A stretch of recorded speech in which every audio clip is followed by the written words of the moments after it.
A-t-on le droit de mettre de l'eau bouillante sur un café turc, c'est-à-dire du café moulu qui n'est pas soluble? Est-ce que c'est permis pendant Shabbat? Quelle est la question? C'est que Shabbat, il est interdit de cuire. Or, quand on met de l'eau bouillante dans du café, a priori, on est en train de le cuire. Alors, quelle est la halakha à ce propos? Au niveau du Shulchan Aruch, dans Siman Shin Yutret, Saïf Yudalet et Saïf Tetvav, on retrouve une discussion à propos de Yesh Bishul Ahar Bishul ou En Bishul Ahar Bishul. On sait que la règle étant En Bishul Ahar Bishul. C'est sûr que quelque chose qui a déjà cuit une première fois ne peut pas cuire une deuxième fois. Ça, c'est la règle. Mais le Rama cite le Yereim, Rabbi Eliezer de Metz, qui dit que c'est seulement lorsqu'il s'agit de la même formule, la même formule de cuisson, le même mode de cuisson. Par exemple, quelque chose qui a grillé au feu, on peut le remettre à griller.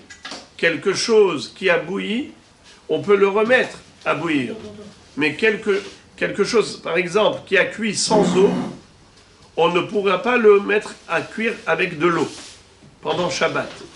Bien qu'il est déjà cuit, mais étant donné que c'est une autre forme de cuisson, quelque chose qui a cuit à sec et quelque chose qui bout dans l'eau, ce n'est pas du tout la même forme de cuisson. Ça c'est du cuit, ça c'est du bouilli. Alors, Rabbi Eliezer de Metz, il interdit le bishul ahar afia ou le bishul ahar tzliya ou tzliya ahar bishul. Ça veut dire que dès qu'on passe d'un mode de cuisson à un autre mode de cuisson, il interdit. Mais le Mechaber, comme ça nous dit le Rav de Yosef, que le Shulchan Aruch pour les Sfaradim n'a pas été posé ainsi. Lui, il ne distingue pas. Il dit En bishul ahar bishul, il n'y a pas de différence. Cuit, c'est cuit. Quelle différence si ça a cuit à sec ou ça a bouilli dans l'eau? À partir du moment où ça a cuit, c'est bon. En bishul, ahar bishul. Et de ce fait, il veut appliquer cette règle même au café moulu. Le café turc, c'est ce qu'on appelle le café turc. C'est le café, ce sont des fèves de café qu'on a passées au four et ensuite qu'on a moulu. Eh bien ça a déjà cuit. Puisque c'est passé au four, ça a cuit. Maintenant, quand tu vas mettre de l'eau, ça s'appelle bishul ahar bishul. Pour les Ashkenazim, c'est assour, parce que ça s'appelle bishul ahar afia. Pour les Sfaradim, c'est moutar, parce que c'est bishul ahar bishul.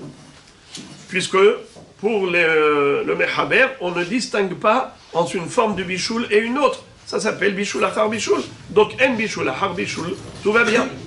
Mais là où mon cœur hésite, c'est que c'est vrai qu'on est possèque pour les Sfaradim, qu'il est moutard de mettre à bouillir quelque chose, à bouillir, mettre dans un keli rishon, qui est de l'eau bouillante, on pourrait mettre quelque chose qui a déjà cuit à sec. Ok, parce que en bishul achar bishul. Mais a priori, c'est seulement si la chose elle est apte à la consommation. Or, quelque chose qui n'est pas apte à la consommation, parce que le café, c'est vrai qu'on l'a déjà passé au four, on a séché les fèves, mais on ne peut pas le manger tel quel.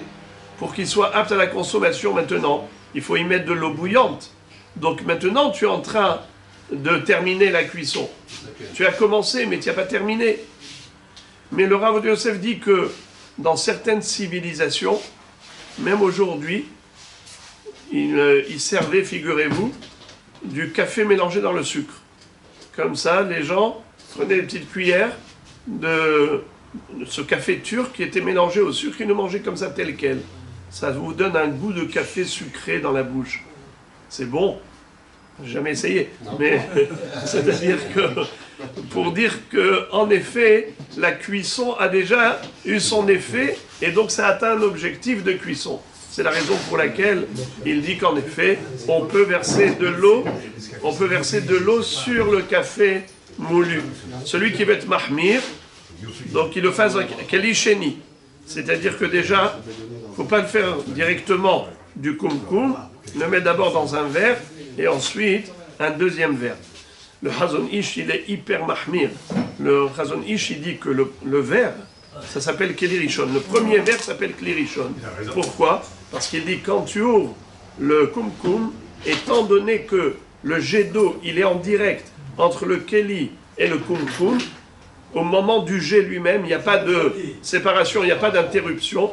Alors il dit que ça prend le statut du Keli Rishon. C'est quoi Keli Sheni? C'est lorsque tu auras transvasé un deuxième verre. Le deuxième verre s'appelle Keli Rishon. Ça s'appelle, pardon, Keli Sheni. Le deuxième verre, il s'appelle Keli Sheni. Mais le premier verre, il n'appelle pas Keli Sheni.